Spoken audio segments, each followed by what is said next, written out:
네, 다 찾으셨으면 우리 같이 한 목소리 읽어보겠습니다. 아브라함이 나이가 많아 늙었고 여호와께서 그에게 범사에 복을 주셨더라. 아브라함이 자기 집 모든 소유를 맡은 늙은 종에게 이르되 청하건대 내 허벅지 밑에 내 손을 넣어라. 내가 너에게 하늘의 하나님 땅의 하나님이신 여호와를 가리켜 맹세하게 하노니 너는 내가 거주하는 이 지방 가나안 족속의 딸 중에서 내 아들을 위하여 아내를 택하지 말고 내 고향 내 족속에게로 가서 내 아들 이삭을 위하여 아내를 택하라. 종이 이르되 여자가 나를 따라 이 땅으로 오려고 하지 아니하거든 내가 주인의 아들을 주인이 나오신 땅으로 인도하여 돌아가리이까. 아브라함이 그에게 이르되 내 아들을 그리로 데리고 돌아가지 아니하도록 하라. 하늘의 하나님 여호와께서 나를 내 아버지의 집과 내 고향 땅에서 떠나게 하시고 내게 말씀하시며 내게 맹세하여 이르시기를 이 땅을 내 씨에게 주리라 하셨으니 그가 그 사자를 너보다 앞서 보내실지라. 내가 거기서 내 아들을 위하여 아내를 택할지니라. 만일 여자가 너를 따라오려고 하지 아니하면 나의 이 맹세가 너와 상관이 없나니 오직 내 아들을 데리고 그리로 가지 말지니라. 그 종이 이에 그의 주인 아브라함의 허벅지 아래에 손을 넣고 이 일에 대하여 그에게 맹세하였더라. 이에 종이 그 주인의 낙타 중 10匹를 끌고 떠났는데 곧 그의 주인의 모든 좋은 것을 가지고 떠나 메소보다미아로 가서 나홀의 성에 이르러 그 낙타를 성 밖 우물 곁에 홀렸으니 저녁 때라 여인들이 물을 기르러 나올 때였더라. 그가 이르되 우리 주인 아브라함의 하나님 여호와여 원하건대 오늘 나에게 순조롭게 만나게 하사 내 주인 아브라함에게 은혜를 베푸시옵소서. 성중 사람의 딸들이 물 기르러 나오겠사오니 내가 우물 곁에 서 있다가 한 소녀에게 이르기를 청하건대 너는 물동이를 기울여 나로 마시게 하라 하시니 그의 대답이 마시라. 내가 당신의 낙타에게도 마시게 하리라 하면 그는 주께서 주의 종 이삭을 위하여 정하신지라. 이로 말미암아 주께서 내 주인에게 은혜 베푸심을 내가 알겠나이다. 말을 마치기도 전에 리브가가 물동이를 어깨에 메고 나오니 그는 아브라함의 동생 나홀의 아내 밀가의 아들 부두엘의 소생이라. 그 소녀는 보기에 심히 아리답고 지금까지 남자가 가까이 하지 아니한 처녀더라. 그가 우물로 내려가서 물을 그 물동이에 채워가지고 올라오는지라. 종이 마주 달려가서 이르되 청하건대 내 물동이의 물을 내게 조금 마시게 하라. 그가 이르되 내 주여 마시소서 하며 급히 그 물동이를 손에 내려 마시게 하고 마시게 하기를 다하고 이르되 당신의 낙타를 위하여서도 물을 길어 그것들도 배물리 마시게 하리이다 하고 급히 물동이의 물을 구유에 붓고 다시 기르려고 우물로 달려가서 모든 낙타를 위하여 깃는지라. 그 사람이 그를 묵묵히 주목하여 여호와께서 과연 평탄한 길을 주신 여부를 알고자 하더니 낙타가 마시기를 다하매 그가 반세겔 무게의 금 코걸이 1개와 13겔 무게의 금 손목걸이 1쌍을 그에게 주며 이르되 내가 누구의 딸이냐 청하건대 내게 말하라. 내 아버지의 집에 우리가 유숙할 곳이 있느냐. 그 여자가 그에게 이르되 나는 밀가가 나홀에게서 낳은 아들 부드렐의 딸이니이다. 또 이르되 우리에게 집과 사료가 족하며 유숙할 곳도 있나이다. 이에 그 사람이 머리를 숙여 여호와께 경배하고 이르되 나의 주인 아브라함의 하나님 여호와를 찬송하나이다. 나의 주인에게 주의 사랑과 성실을 그치지 아니하셨사오며 여호와께서 길에서 나를 인도하사 내 주인의 동생 집에 이르게 하셨나이다 하니라. 아멘.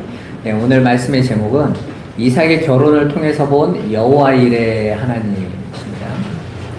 예, 본문은 언약의 후손인 이삭과 결혼하는 리브가를 간택하는 이야기죠.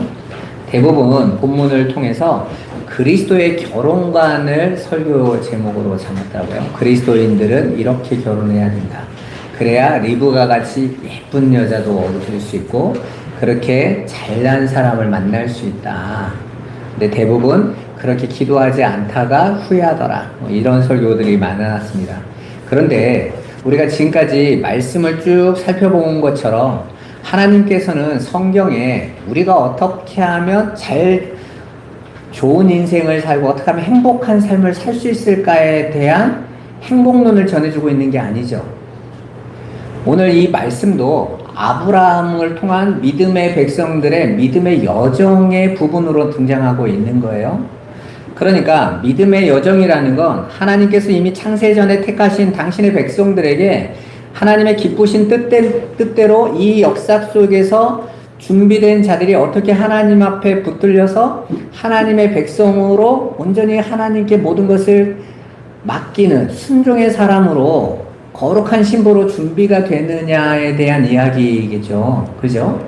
우리가 지난 시간에 아브라함이 자신의 소유를 다 팔아서 고작 가나안 땅에서 얻은 것이 매장지 하나였음을 우리가 살펴보지 않았습니까?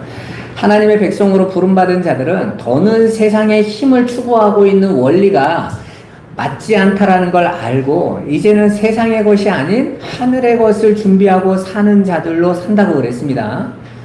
그게 이해가 되지 않으면 하나님을 자꾸 나의 기복의 하나님으로 끌어들여요.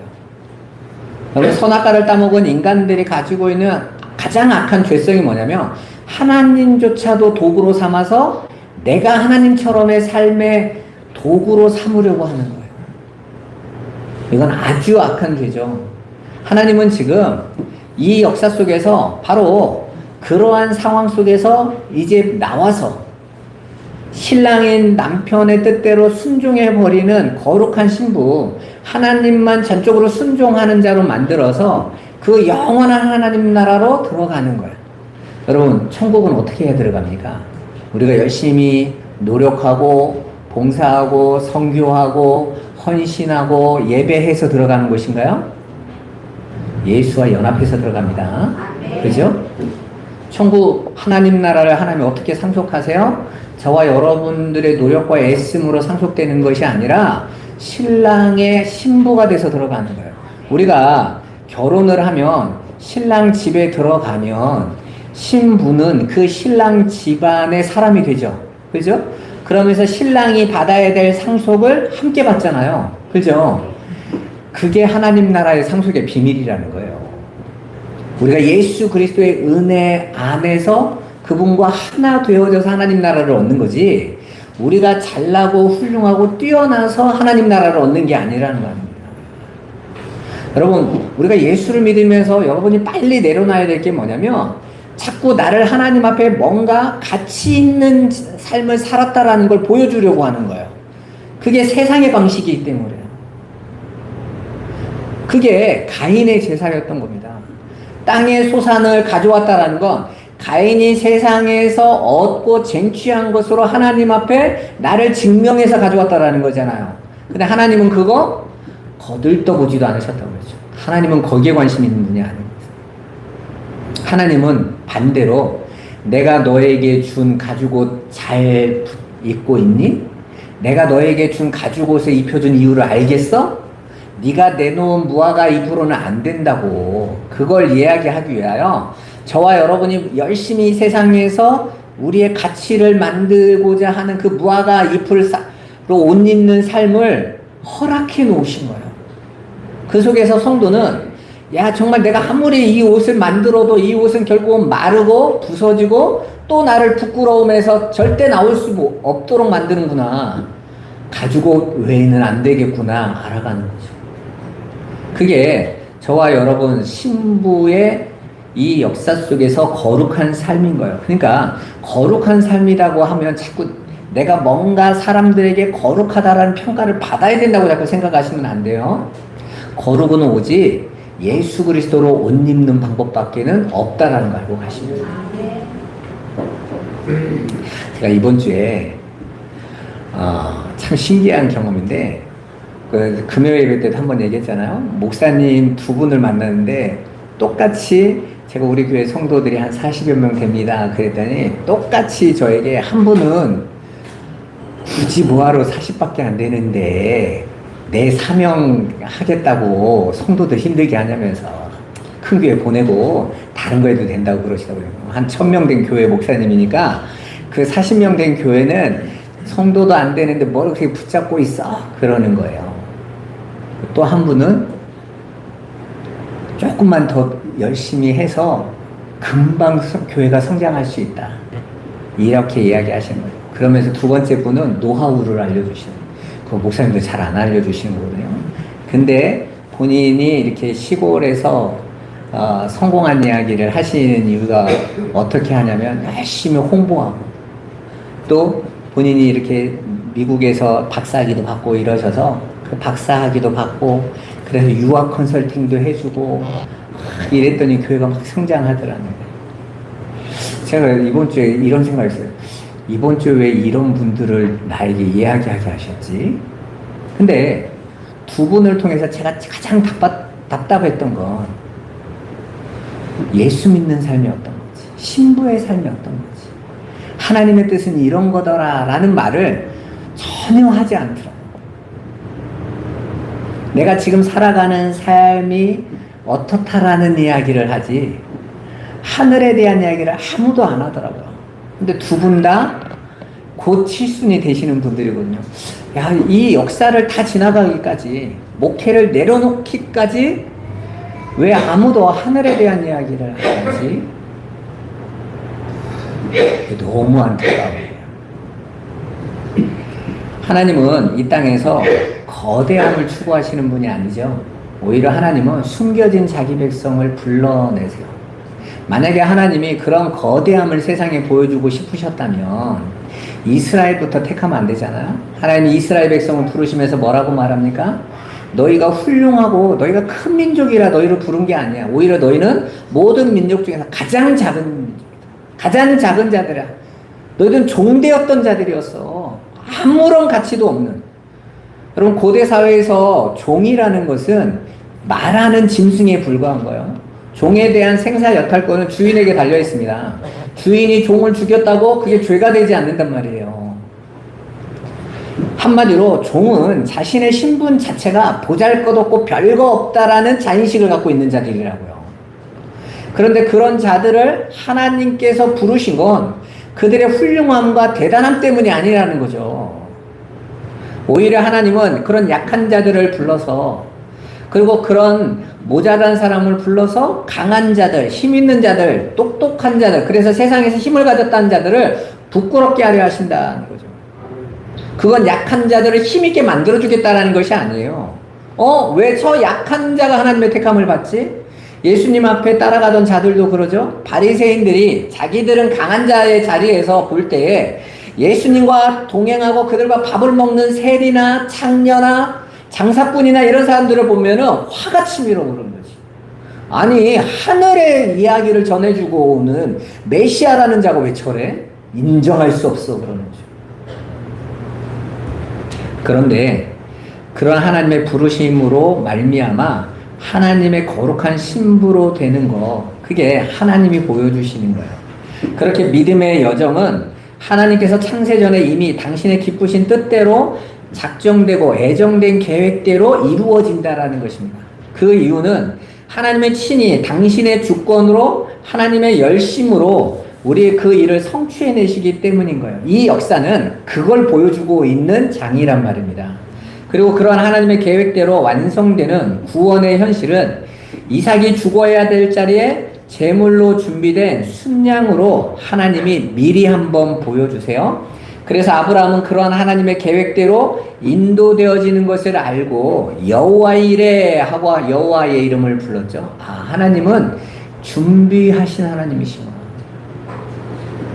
오늘 본문은 그러한 여호와 이레 하나님께서 이삭과 리브가의 결혼을 통해서 어떻게 창세전부터 계획된 준비된 하나님의 백성들을 구원하시는 또 당신의 신부들로 맞아들이시는지 그 내용을 구체적으로 알려줍니다. 이 말씀이 우리에게 중요한 건 하나님이 저와 여러분의 구원과 하나님 나라의 상속이 다 이렇게 진행된다라는 것을 만들어 놓았기 때문입니다. 그러니까 본문은 하나님께서 어떻게 창세기 3장에 뱀의 속임수, 마귀의 속임수에 넘어가 선악과를 따먹은 아담과 하와, 또 간음하여 떠난 자신의 신부를 다시 되찾아서 당신의 원래의 목적인 하나님 나라를 상속해 주시는지에 관한 관점으로 보아야 돼요.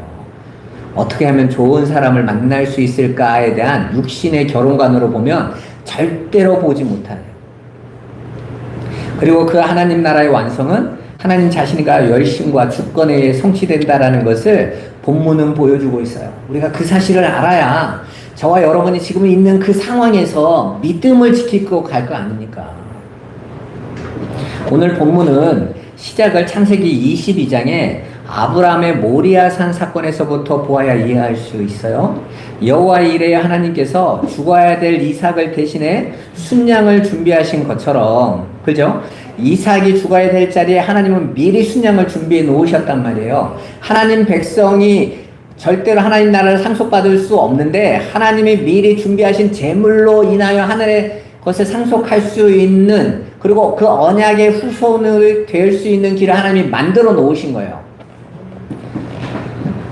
그렇게 하나님의 언약은 하나님이 준비하신 대로 반드시 성취되고 완성될 것을 사라의 죽음 앞에서 리브가의 출현을 예고하심으로 확인시켜주죠. 우리 창세기 22장에서 지난주에 살펴보지 않았습니까? 하나님께서 미리 밀가의 족보, 나홀의 족보를 먼저 그 안에 사라의 죽음 이전에 딱 끼워 놓으셨다고.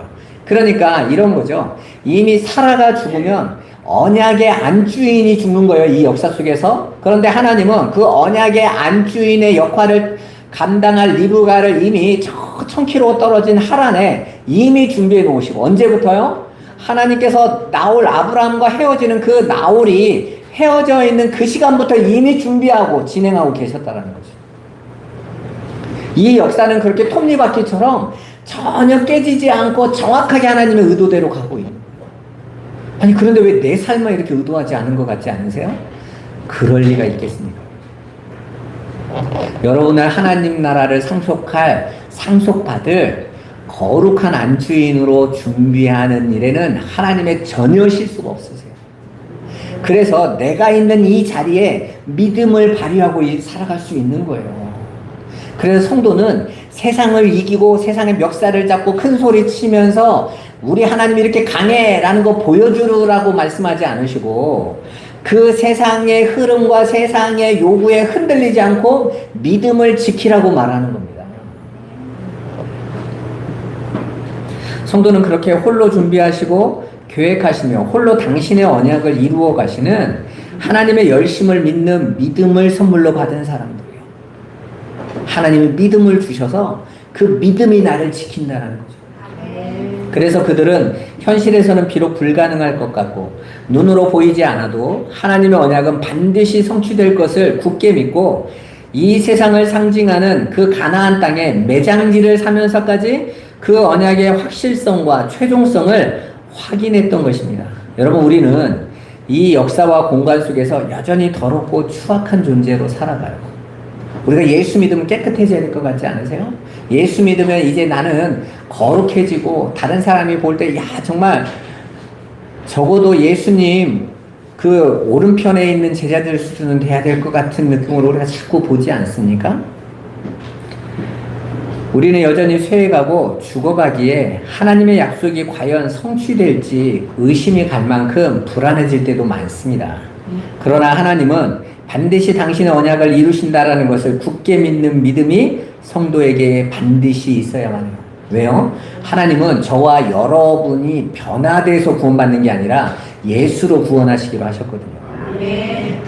저와 여러분이 멋지고 화려한 예복을 입어야 천국 들어가는 게 아니라 하나님이 준비하신 옷을 입고 들어가는 거란 말이에요.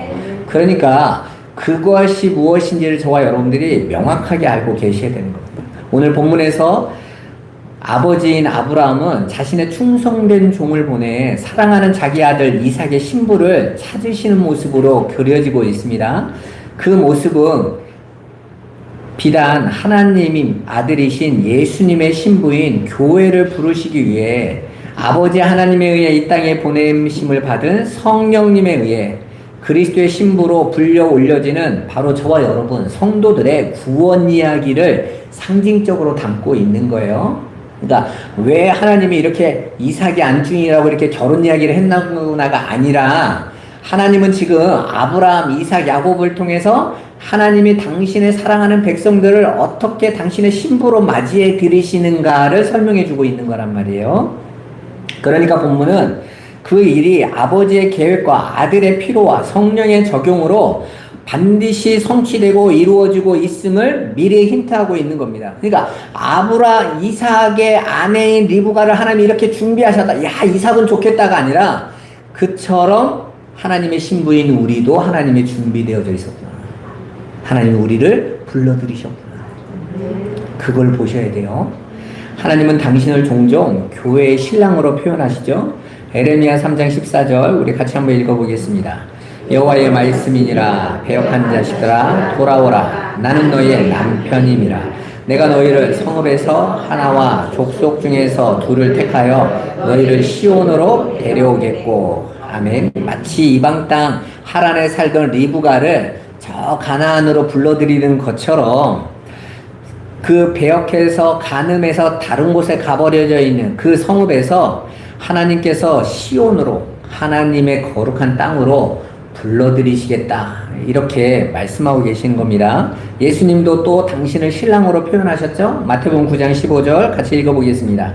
예수께서 그들에게 이르시되 혼인집 손님들이 신랑과 함께 있을 동안에 슬퍼할 수 있느냐 그러나 신랑을 빼앗길 날이 이르리니 그때에는 금식할 것이니라. 아멘. 자, 이처럼 성경은 계속해서 하나님의 백성들, 신랑이 신부를 맞이하는 장소를, 만남의 장소를 우물가로 이야기해 주고 있어요. 이 우물가에 담긴 내용이 참 깊은데, 거기까지 가면 또 딴 길로 가야 되니까 나중에 이야기하고, 하나님께서 야곱이 다시 삼촌집 라반 집에 갔을 때에도 우물가에서 레아와 라헬을 만나죠. 그리고 모세가 애굽에서 도망쳐서 미디안 광야로 갔을 때에 시보라, 아내 시보라를 만난 곳도 우물가입니다. 다 그렇게 우물가에는 아주 중요한 상징이 있는 거예요. 신랑이 신부를 맞이하고 있는. 그리고 그 신랑으로 알고 신부에게 뭔가가 전달되어지는 곳이 우물이라는 거예요. 그러니까 우물에는 뭐가 있어요? 우물에 뭐가 있죠? 물이 있죠. 근데 그 우물가에서 물을 찾는 신부들은 왜 물을 떠러 와요? 자신의 목마름 해결하려고 올 거 아니에요. 그죠? 그런데 이 세상에 있는 물로는 목마름이 절대로 채워지지 못해요. 나중에 얘기해 드릴게요. 이러한 표현은 첫사랑 아담의 갈비뼈로 하와가 탄생하는 내용으로 또 예수님의 죽으심으로 그분의 살과 피를 받은 신부인 교회가 탄생할 것임을 미리 보여주신 거예요. 그러니까 하나님의 교회는 신랑과 신부가 혼인해 둘이 한 몸으로 연합되듯이 예수와 연합하여 한 몸이 되어 하늘의 상속자로 탄생하게 되는 거예요. 자, 우리가 하늘의 상속자가 어떻게 된다고요? 연합해서 신랑의 것으로 한 몸이 돼서 하늘의 것을 상속하는 겁니다. 천국은 다른 종교들처럼 내가 열심히 보시하고 행위해서 내가 착하고 훌륭해져서 가는 곳이 아니란 말이에요. 하나님은 그런 자들 안 받으신다고요. 예수와 연합된 자만 받으시는 곳이에요. 그래서 천국은 내가 잘났냐 못났냐를 따지지 않습니다. 내 아들과 혼인했느냐만 본단 말이에요.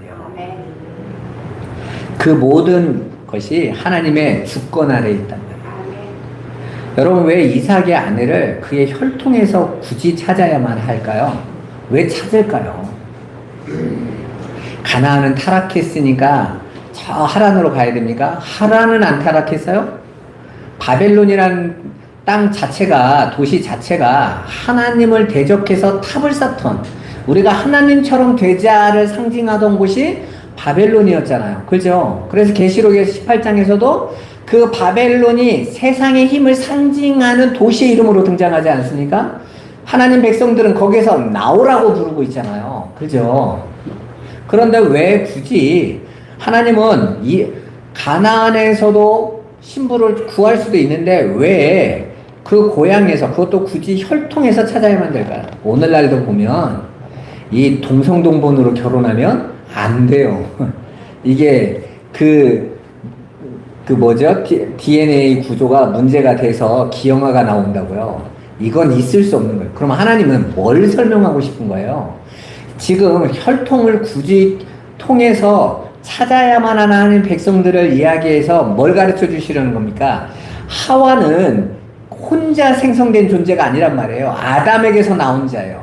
그래서 아담의 살과 피였던 존재예요. 그가 다시 아담과 하나가 되어지듯이 하나님과 백성이 되는 자들은 예수 그리스도의 살과 피가 십자가에 쏟아지고 그 살과 피로 태어난 자들이 예수와 연합되어지는, 그걸 설명하시기 위하여 구약에 이삭의 친족의 아내의 이야기가 등장하는 거예요. 그러니까 그저 아무나 신부가 되는 것이 아니라 하나님이 창세전부터 당신의 약속대로 예수 그리스도로 택한 자들만 그 계보 안으로 들어온다라는 거죠. 여러분, 이삭의 탄생은 하나님이 주도하신 것입니다. 하나님의 약속대로 이삭이 준비되었어요. 그리고 이삭의 후손으로 12지파가 나오고 그들이 애굽에 들어가 큰 민족을 이룬 후에 가나안으로 돌아올 것을 이미 하나님께서 아브라함에게 예언하셨습니다. 아브라함은 이걸 믿었다.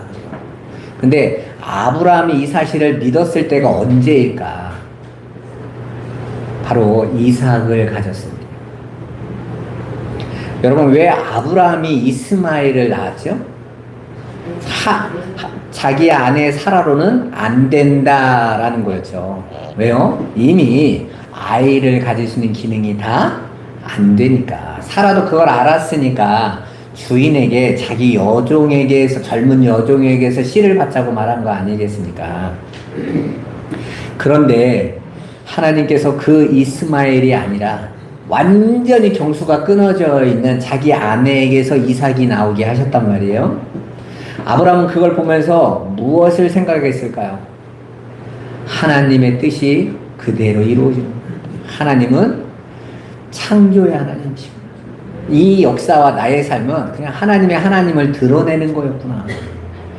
그래서 아브라함은 자신의 아들을 바치라고 하는데도 두려움 없이 바쳤던 거예요.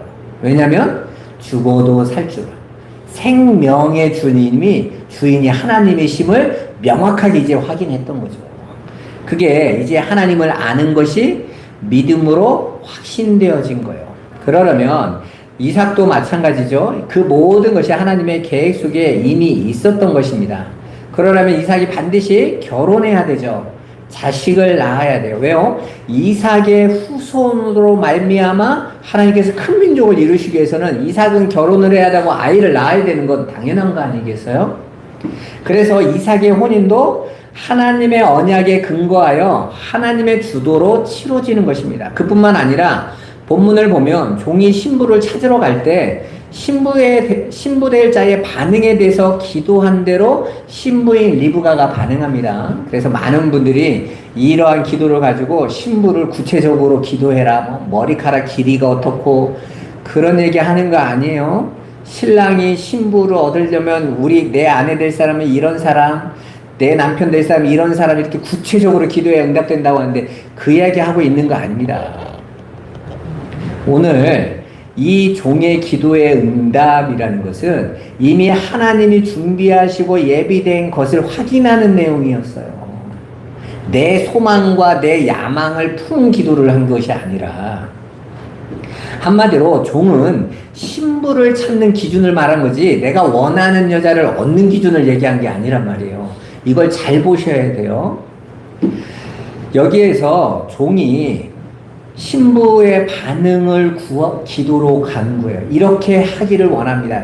내가 물을 달라고 하면 자신의 힘들게 길러온 물동이에 있는 물을 나에게 아낌없이 줄 뿐만 아니라 내 낙타에게도 줄 여자가 하나님이 예비한 자임을 내가 확인하겠습니다 했단 말이에요. 여러분, 그 더운 중동의 지역 안에서 물을 깃고 와서 물을 마시겠다는 사람에게만 줘도 대단한 호의인데 그가 먹고 쉬는 동안 그 목마를 낙타가 그것도 한두 마리가 12필이잖아요. 어마어마하게 갔단 말이에요. 그것들을 다 먹이겠다고 할 사람이 있냐고요.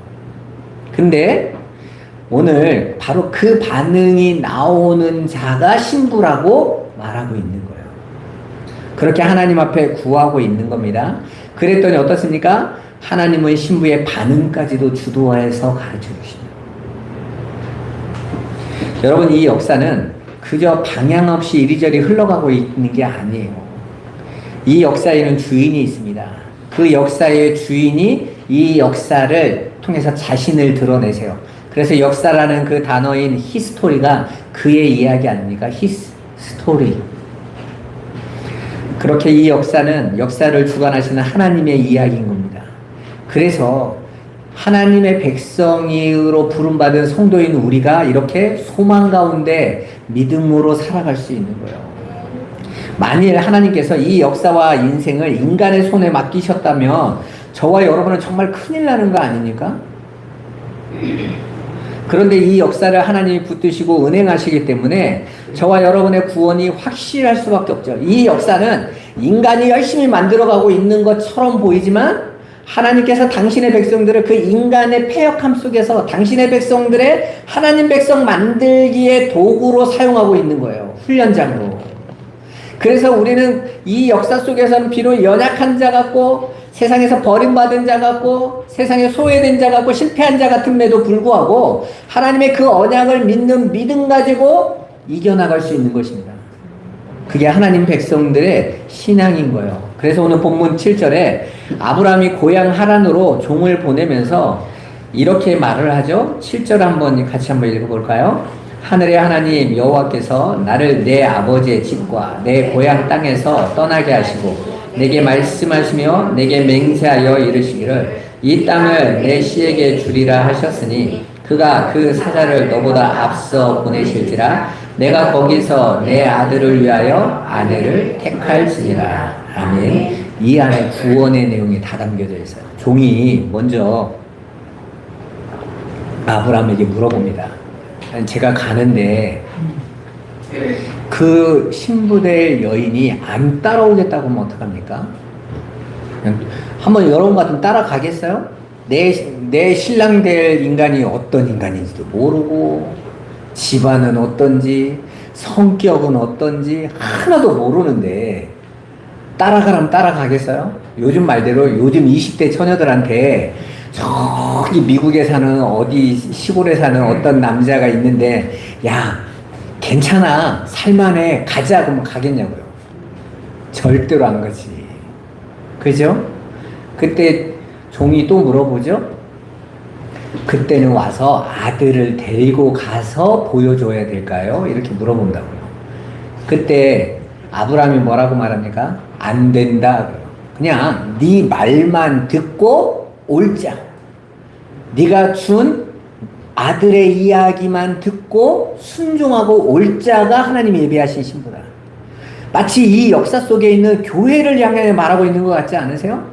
하늘의 것, 나를 사랑한다는 십자가에서 달려 죽으신 그 예수, 내가 보지도 않고 확인도 안 했지만 하나님의 그 사랑의 아들로 아버지를 드러낸 그 아들을 믿는 믿음으로 확인하고 올 자가 이 역사에 있단 말이에요. 그들이 교회인 거예요.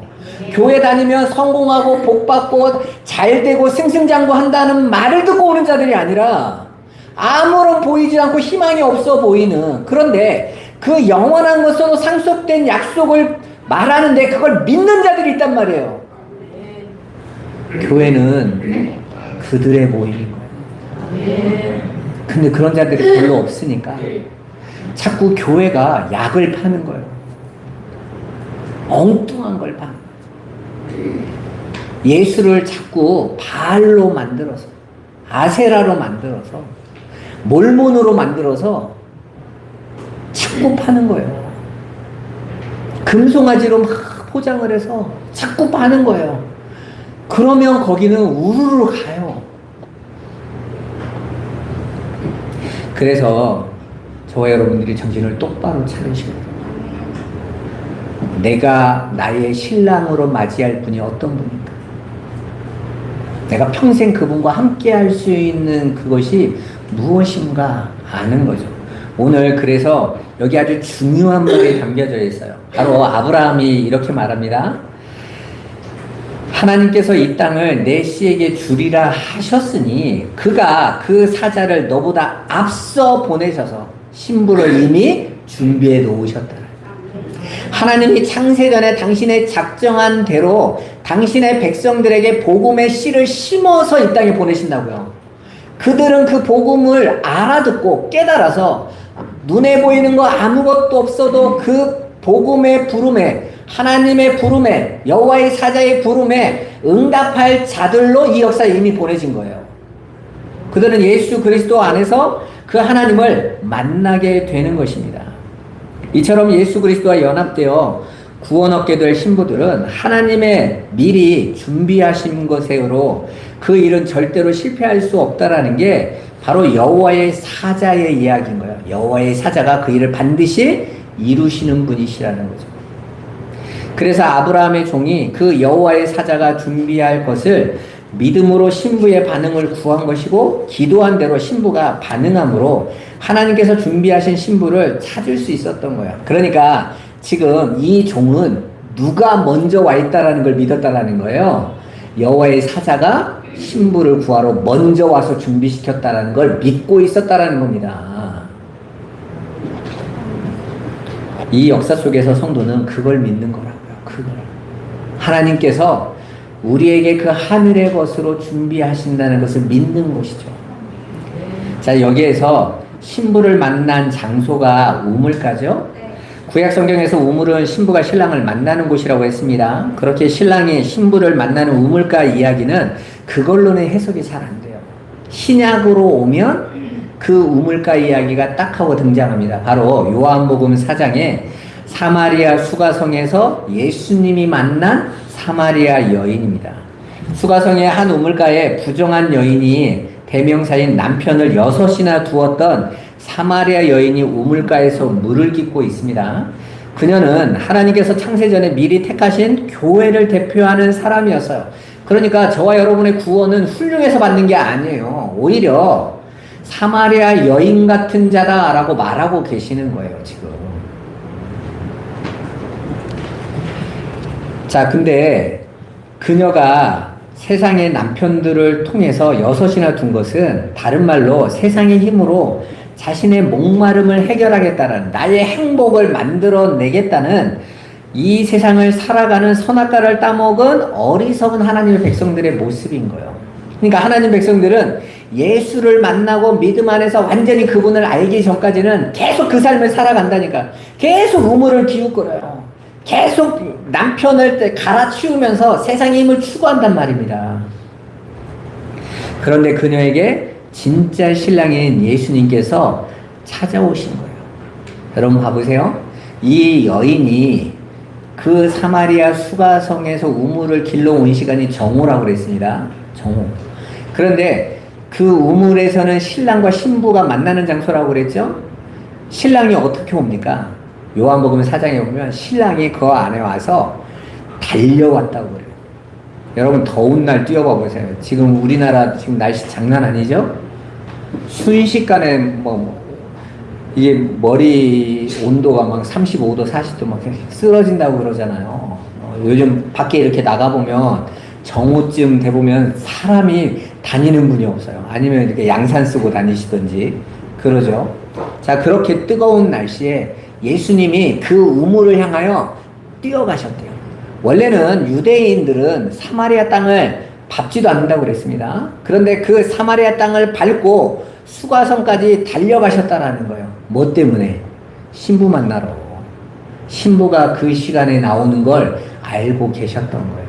그래서 내 신부를 찾아야 되니까 달려오신 것입니다. 그렇게 하나님께서 그 신부를 지나가다가 예수님이 갑자기 이 여자가 너무 이뻐서 남자 6이나 따라온 여자니까 얼마나 이쁘겠어요? 그거야 알 수 없지만 이뻐서 지나가다가 우물물 먹다가 마음이 동하신 게 아니라 그 여자가 목표였던 거예요. 내 신부, 세상에서 엉뚱한 남편들만 쫓고 있는 그 여자가 문제였던 거예요.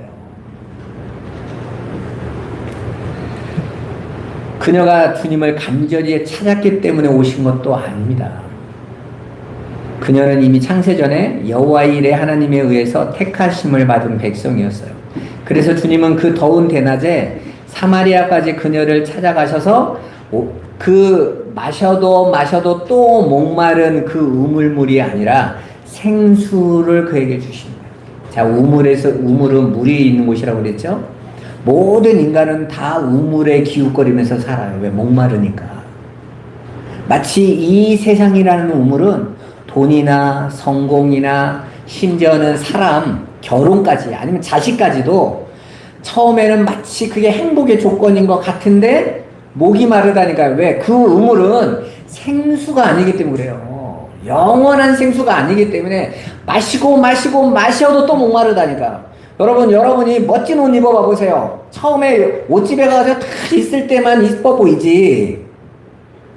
그 한두 번 입고 나면 그 옷이 계속 그렇게 마음에 즐거움을 줍니까? 안 줘요. 그러니까 여자분들이 막 공허하면 막 옷을 사더라고.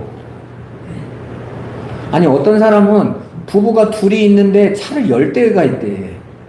아니, 차가 10대가 있을 필요가 뭐가 있어? 10대가 있어가지고 10대 꽂아놓고 나 차 10대 있어. 이게 무슨 바보 같은 소리야.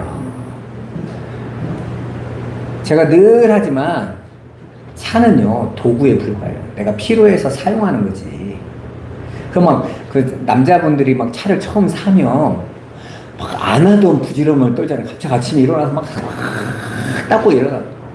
막 너무 좋아가지고 막 닦고 막 그냥 안에 깨끗하게 하고. 난 그런 거 보면, 아니, 저 조금 있다가 기스 날 건데. 뭐 저런 거에 마음을 둬. 그렇게 마음들을 열심히 주면서 왜 예수한테는 안 주냐는 거예요. 진짜 영원히 변하지 않는 건 따로 있는 건데.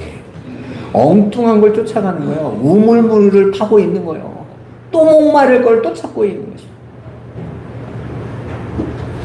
그래서 엉뚱한 물을 찾고 있는 신부들에게 신랑이 찾아가시는 거예요. 왜? 생수를 부어주십니다.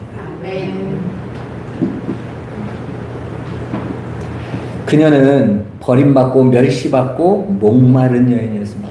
주님은 그녀의 목마름을 가져가 버리십니다. 그리고 십자가 위에서 내가 목마르다 외치며 돌아가세요. 또한 그녀는 버림받은 여인이었습니다.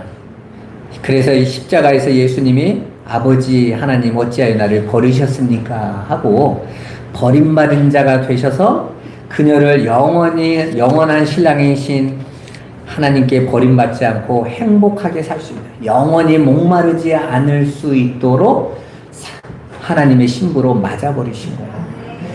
예수 그리스도의 신부가 되기 전에는 어떤 것에도 목마름과 세상에서 버림받음에서 해방될 수 없다라는 것입니다. 그래서 저와 여러분이 예수를 믿고 있는데도 자꾸 세상에서 버림받고 목마른 삶을 하나님이 경험하게 하시는 거예요. 왜요? 야, 정말 예수밖에 없구나. 내가 정말 예수밖에 없구나. 그래서 어른들이 항상 그러잖아요. 남녀가 서로 결혼할 때는 막 죽고 못 살고 막 너무 행복할 때 부모님들이 얘기하잖아요. 좀 지나봐. 다 그놈이 그거요. 살아본 사람들은 알거든요. 왜? 그건 생수가 아니라는 거. 예수님이 말씀하시죠. 누구든지 목마르거든 다 내게로 오라. 나를 믿는 자는 그 배에서 생수가 흘러나게 하리라. 영원히 목마르지 않아요. 그 예수 외에는 우리를 채울 수 있는 분이 하나도 없는 거예요. 그분이 우리의 신랑으로 우리를 찾아오시는 겁니다. 바로 그 복음의 이야기가 리브가와 이삭의 결혼 안에 딱 담겨져 있는 거예요. 리브가는 사마리아 여인과 다르죠. 안 달라요. 그 리브가 이 역사를 살아가고 있는 모든 교회는 다 창녀예요. 성경에서 그래서 창녀 얘기가 자꾸 나오는 거예요. 야, 나는 고멜같이 살지 말아야지가 아닙니다. 내가 고멜인 거예요. 내가 사마리아의 수가성 여인인 것입니다. 그런데 하나님께서 우리를 그런 창녀로, 그런 수가성 여인으로 더럽고 추악하다고 버리는 것이 아니라 사랑하는 아내 리브가인 것처럼 내 사랑하는 아내로 맞아들이시는 거예요. 다른 거 안 본다라는 것입니다. 그리고 신부는 그렇게 아낌없이 나를 보지도 않고 평가도 안 하고 그저 나를 신부로 받아준 신랑을 즐겁게 따라가는 거예요. 그게 구원이고 그게 신앙생활이란 말입니다. 그렇게 사마리아 여인이 신랑인 예수님과 연합되어져서 하나님 나라의 상속자가 되는 거예요. 그 순간 어떻게 됩니까? 목마름이 사라져요. 그 여인이 물동이를 버려버리죠. 그 여인에게서 버림받음이 사라집니다. 그가 마을에 들어가서 마을 사람들을 깨워와요. 그전에는 눈 피하고 다녔던 그 사람들에게 찾아가서 와 보라 나에게 이 목마름을 해결하신 분을 이분이 메시아가 아니냐 하고 그들에게 전하는 거예요. 그렇게 우리 성도들의 삶은 예수 그리스도와 연합해서 하나님 나라의 신부로 준비되어지는 거예요. 그게 거룩한 자가 되는 것입니다. 오늘 이삭의 신부가 된 리브가의 이야기가 바로 그 복음을 담고 있는 이야기입니다. 따라서 여러분은 여호와 이레의 하나님의 약속을 믿고 지금 하나님이 여러분의 삶을 끌고 가시는 그 자기 부인과 자기 십자가의 삶, 네 여섯 남편 데리고 와봐. 그래, 네 남편 원래 아니지. 그거 네 거 아니야. 네가 세상의 힘을 남편으로 잡고 있는 거 그건 너 행복해주고 너를 영원한 생수를 주시는 남편들 아니라 다 가짜였어 라고 말씀하시는 거예요. 그걸 알고 이제 끊어내는 삶이 자기 부인의 삶이에요. 자기 십자가를 지는 삶이에요. 그 삶을 이제 충성되게 순종하시면 돼요. 그래, 이것들이 끊어지는 게 당연하지. 나에게는 예수 그리스도 영원히 목마르지 않고 영원히 부하게 하실 그분이 나의 부요, 그분이 나의 생수요, 그분이 나의 힘이요, 그분이 나의 능력이시지 나는 내 신랑만 바라봐야지 이러고 가시면 되는 거예요. 그리고 그게 진정한 신앙의 승리요, 성도의 승리인 것입니다. 그 삶을 잘 살아내시기를 주님의 이름으로 응원하고 여러분들의 삶을 축복합니다. 우리 기도하겠습니다. 살아계신 아버지 감사합니다. 이삭의 결혼을 통해서 여호와 이레 하나님의 준비하심을 보게 됩니다. 하나님께서 신랑인 주님을 만나도록 우리의 삶을 끌어가시는 모든 과정과 예수 그리스도 안에서 연합된 결혼한 신부가 된 우리의 거룩을 위해서 진행하시는 우리의 모든 삶에 우리가 순종하는 믿음을 주옵소서. 예수 그리스도의 이름으로 기도드리옵나이다. 아멘.